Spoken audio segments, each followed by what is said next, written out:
नमस्कार. आजच्या भागामध्ये आपण बघूया. इथे आकाश भूमीला म्हणत असतो की भूमी, आपल्याला अजून एकदा टक्कर घ्यावी लागेल, नाहीतर मग तुला आणि मला शिंग येतील.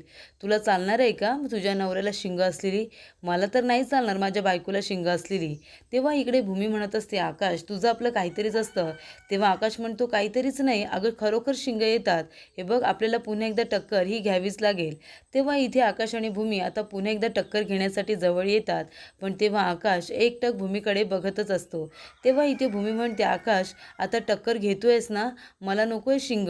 तेव्हा इकडे आकाश हसायला लागतो आणि त्यानंतर तो भूमीला आता टक्कर मारतो. तेव्हा इथे भूमीला आठवतं की आधीसुद्धा त्या दोघांनी असं कधीतरी एकमेकांना टक्कर ही मारलेली असते. तेव्हा ती खूपच जास्त उदास होते, टेन्शनमध्ये येते.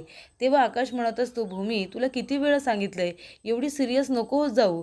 तेव्हा भूमी म्हणत असते, पण आकाश मी खरं सांगते, आपण याआधीसुद्धा कधी अशी टक्कर वगैरे मारली आहे का? मला असं का वाटतं कधी कधी काही गोष्टी अशा घडतात ज्या आधीसुद्धा घडून गेलेल्या आहेत. तेव्हा आकाश म्हणतो की भूमी, ज्या गोष्टींना काही अर्थच नाही आहे त्या गोष्टींचा तू विचार का करत असतेस आणि स्वतःला त्रास करत असतेस.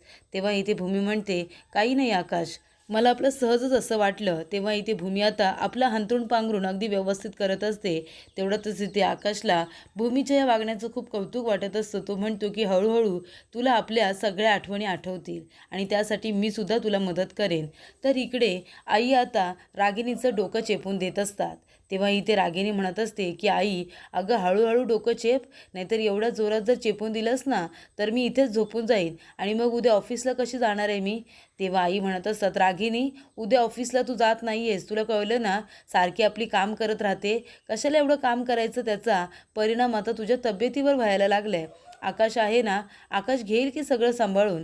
तेव्हा रागिनी म्हणत असते, आई अगं असं काय करतेस तू, हे बघ प्लीज तू तरी असं करू नकोस. पॉवर ऑफ अटर्नी माझ्याकडे आहे, माझ्यावरती ऑफिसची जबाबदारी आहे आणि आता कुठे भूमी आणि आकाशचं दोघांचं लग्न झालं आहे, तेव्हा आकाशला की मी लगेच ऑफिसला जायला सांगू का?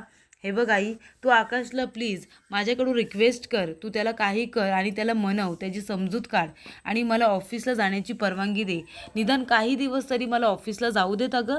तेव्हा इथे आई म्हणत असतात, कशाला जायचं आहे तुला, आकाश आहे ना, सगळं सांभाळून घेईल तो. आणि तुला जर कधी वाटलं तर एखाद दुसरी फेरी मारत जा की तू सुद्धा, पण रोज रोज जायची गरज नाही आहे तुला. तेव्हा इथे रागिणी म्हणत असते, आई प्लीज असं करू नकोस, माझं महत्त्वाचं काम आहे, हवं तर मला 8-10 दिवस तरी जाऊ दे. तेव्हा इकडे आता आई म्हणत असतात, ठीक आहे मी आत्ताच तुला काही सांगत नाही आहे पण. तेव्हा इकडे रागिणी म्हणत असते की ऑफिसला जाणं खूप गरजेचं आहे, जबाबदारीचं काम असतं ते, आणि भूमी आणि आकाश यांना जरा एकमेकांबरोबर वेळ घालवायला नको का. तेव्हा इथे पौर्णिमा म्हणत असते, अच्छा म्हणजे यांना अजूनही ऑफिसला जायचंच आहे. तर मला असं वाटलं होतं की आईंना ऑफिसला जाण्यापासून मी अडवू शकते, आता तर त्या जाणारच नाही याची खबरदारी मलाच घ्यायला हवी. मी आजींना सांगणारच आहे की यांना आता ऑफिसला जाऊ देऊच नका म्हणून. जर आई घरामध्ये बसल्या तरच ऑफिसमध्ये अभिंना काहीतरी चांगली पोस्ट मिळू शकते आणि त्यासाठी मलाच प्रयत्न करायला हवेत. तेव्हा इथे आई म्हणत असतात, बरं ठीक आहे मी आकाशला सांगते, त्याने जर माझं ऐकलं तर ठीक आहे. तेव्हा रागिनी आता आईना थँक्यू म्हणत असते. तेव्हा आई म्हणतात, काय माझी मुलगी ऑफिसला जाऊ नको म्हणाले तर माझ्याशी भांडणं करते आणि आता जा म्हणाले तर मला थँक्यू म्हणते. तेव्हा इकडे रागिनी आपल्या मनामध्ये म्हणत असते की आता महत्त्वाच्या डील म्हणून आकाश काही जे नियम आहेत, काही ज्या अटी आहेत त्या आता काढून टाकण्याचा प्रयत्न करतोय. मला तेच नको आहे. मी जे त्याच्यामध्ये लिहिलेलं आहे, जे काही मी इन्व्हेस्ट केले ते सगळं तसंच राहायला हवं आहे, असं आता रागिनी म्हणत असते आणि त्यासाठी मला ऑफिसला जाणं गरजेचं आहे असं ती म्हणत असते. तर इकडे पौर्णिमा आता रागिनीच्या रूममध्ये येते आणि ती आता ज्याच्यामध्ये रागिनीची औषधं असतात ती औषधं ती आता बदलत असते. ती म्हणते, आई तुम्ही विसरता म्हणून तुम्ही ज्या गोळ्या घेता त्या बाहेरच काढून ठेवता ना, आता तुमची एक गोळी बघा कशी बाहेर काढून ठेवते ते, पण ही वेगळी गोळी असणार आहे, याने तुम्ही ऑफिसला जाऊ शकणार नाही असं आता पौर्णिमा म्हणते आणि तिने बाहेर मुद्दामून चुकीची गोळी काढून ठेवलेली असते.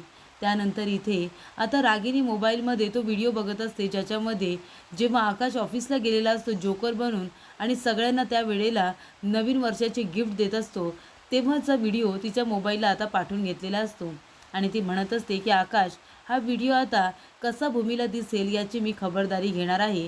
तर इकडे आता रागिनीची चाहूल लागलेली असते. पौर्णिमाने आता औषधं बदललेली असतात आणि ती लगेचच तिथून निघून जात असते आणि म्हणते की आई आता तुम्ही घरामध्ये झोपूनच राहणार आणि अभि ऑफिसला जाणार. तेव्हा इथे रागिनी म्हणत असते की भूमी, तो अल्बम जेव्हा देवघरामध्ये ठेवला होता तेव्हा तुला चक्कर आली होती, तेव्हा काहीच तुला वाटलं नाही आहे गं, जेवढं तुला आता हा व्हिडिओ बघून वाटणार आहे. या व्हिडिओमध्ये आकाशची अवस्था बघितलीस ना, की तू डिरेक्टली बेडवरतीच जाशील आणि बेडवरती गेल्यानंतर तुझ्या आकाशला मी तुझी काळजी घ्यायला सांगेन, म्हणजे मला आकाशला ऑफिसपासून दूर ठेवता येईल. तर इकडे आता पौर्णिमेने प्लॅन केलेला असतो की आता आकाशबरोबर गोड गोड वागायचं आणि अभिला ऑफिसमध्ये एखादी चांगली पोस्ट मिळवून द्यायची. त्यासाठी आजी आणि आकाश दोघांजवळही चांगलं राहावं लागलं तरीसुद्धा चालेल असा तिचा प्लॅन असतो. त्यानंतर इथे पौर्णिमा आता येते रागिणीच्या रूमच्या बाहेर निघून आणि त्यानंतर रागिणी आता आतमध्ये येते आणि ती आता पेनड्राईव्हमध्ये स्वतःच्या सगळे व्हिडिओज घेत असते आणि ते व्हिडिओ घेऊन झाल्यानंतर ती आता लगेचच आपली गोळीसुद्धा खाऊन घेते आणि काम करत बसलेली असते. त्यानंतर इथे आता भूमी म्हणत असते की आकाश मला तुझ्याशी बोलायचं नाही आहे. तेव्हा आकाश म्हणतो, पण भूमी काय झालं मला सांग ना, तू का चिडलेस माझ्यावरती. तेव्हा भूमी म्हणते, आकाश एरवी तर म्हणतोस की माझ्या मनातलं तुला सगळं काही कळतं, मग आता ओळख ना, मला नाही बोलायचं आहे तुझ्याशी, आता तुला काहीच कळत नाही असा उगाच साळसूदपणाचा आव आणू नकोस.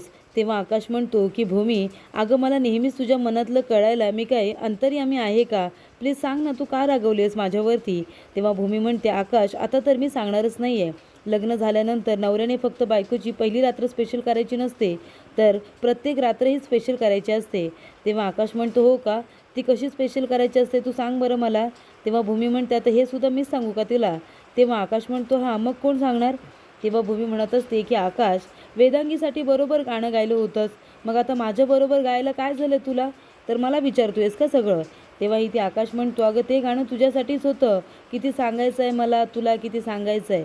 तेव्हा भूमी म्हणत असते, पण त्यावेळेला मी होते का तिथे, नव्हते ना, मग आता माझ्यासाठी एखादं गाणं गायलंस तर काय होतं आहे, जर तू नाही गायलंस तर मला तुझ्याशी बोलायचंच नाही आहे.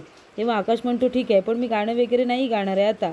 त्यानंतर इथे दोघेही आता रुसून बसलेले असतात. त्यानंतर आकाश आता स्वतःच उभा राहतो आणि भूमीसाठी एक छान गाणं म्हणायला सुरुवात करतो, किती सांगायचं आहे मला तुला, किती सांगायचं आहे. आणि या गाण्यावरती दोघेजण आता रोमॅन्टिक डान्ससुद्धा करतात. तेव्हा इथे आकाश म्हणतो की भूमी माझं गिफ्ट. तेव्हा भूमी आकाशच्या जवळ जाते आणि त्याला फ्लाइंग किस करते. आकाश म्हणतो, नाही भूमी, ही चिटिंग आहे. तेव्हा भूमी म्हणते की ही चिटिंग नाही आहे आकाश, बरं चल मला खूप कामं आहेत मी जाते. तेव्हा आकाश म्हणत असतो, कुठे जातेस तू आता. तेव्हा भूमी म्हणत असते, आकाश अरे दिव्यामध्ये मला तेल टाकायचं आहे, दिव्यासमोर जो दिवा असतो ना त्याच्यामध्ये तेल टाकायची जबाबदारी आजीने मला दिलेली आहे, त्याच्यामुळे मी आता आलेच. तेव्हा इथे आकाश आपल्या मनामध्ये म्हणत असतो की भूमी तू फक्त सुखात राहायला हवी आहेस आणि तुला सुखात ठेवायची जबाबदारी माझी, त्यासाठी मला वाटेल ते करायला लागले तरीसुद्धा चालेल. त्यानंतर इथे रागिनी आता खाली पेनड्राईव्ह घेऊन येते आणि म्हणते की हा पेनड्राईव्ह मी टी व्हीला आता जॉईन करून ठेवते, म्हणजे सकाळी जो कुणी टी व्ही लावेल तेव्हा हा पेनड्राईव्हमधला व्हिडिओ चालू होईल आणि मग भूमीला खूप मोठा धक्का बसेल, तिचा जीवसुद्धा जाऊ शकतो असं रागिनीने प्लॅन केलेला असतो. तर इथे रागिनीला चक्कर यायला लागते, उलट्या यायला लागतात आणि तेवढ्यातच भूमी खाली येत असते. तेव्हा इथे भूमी त्यांना आता सावरत सावरत आता रूममध्ये घेऊन येते. तेव्हा इथे आजी म्हणत असतात, अरे ही कामाकडे स्वतःचे एवढं लक्ष देते ना, तर ही तब्येतीकडे लक्ष देत नाही. मला असं वाटलं की ॲसिडिटी वगैरे झाली असेल म्हणूनच तिला उलटी वगैरे झाली, कारण खाणं पिणं वेळेवरती नाही आहे, रोज रोज ऑफिसला जाते, रविवारची सुद्धा सुट्टी घेत नाही, त्यामुळे झोपसुद्धा पूर्ण होत नसेल. आतासुद्धा मी तुला आराम करायला सांगितलं होतं ना, तर काम करत बसलीस. तेव्हा रागिनी म्हणते, आई तुम्हाला ओरडतेस का. तेव्हा आकाश म्हणतो, बरोबर आहे आजीचं, आत्या तू मोठी आहेस तर आम्ही तुला ओरडू शकत नाही आहोत, पण तू स्वतःकडे लक्ष का देत नाही, खरं तर तुझी जबाबदारीच कमी करायला हवी. तेव्हा भूमी म्हणते, आता मी तुमच्यासाठी लिंबू पाणी करून येते, म्हणजे तुम्हाला लिंबू पाणी घेतल्यानंतर बरं वाटेल. तेव्हा इकडे आजी म्हणत असतात, आकाश तू एक काम कर बरं, पॉवर ऑफ अटर्नी तुझी रागिनीच्या नावावरती घेतलीस ना, तुझ्याकडे परत घेऊन टाक, तेव्हापासूनच तिला खूप जास्त त्रास होतोय. तेव्हा आकाश म्हणतो, ठीक आहे आजी, उद्या सकाळीच मी पेपर तयार करतो आणि त्याच्यावरती आत्याची साईन घेतो, पॉवर ऑफ अटर्नी मी माझ्या नावावरती घेऊन टाकतो, म्हणजे आत्याला आपण त्यातून मोकळं करूया, तिने स्वतःच्या तब्येतीची आधी काळजी घ्यायला हवी. त्यानंतर इथे रागिनी पॉवर ऑफ अटर्नीच्या पेपरवरती सह्या करत असते आणि सह्या करत असताना ती खूपच जास्त चिडलेली असते. त्यानंतर ते पेपर आता रागिनी आकाशच्या हातामध्ये देते. आकाश म्हणतो की चला, पॉवर ऑफ अटर्नी माझ्याकडे आली, आत्या तू आता खूप मोठ्या जबाबदारीतून मोकळी झालेली आहेस. तेव्हा रागिनी म्हणते, मी कसले मोकळे होते, मी आत्तापर्यंत एक केअरटेकर होते आणि अजूनही केअरटेकरच आहे, मला तर सगळ्यांची काळजी घ्यावीच लागणार आहे ना.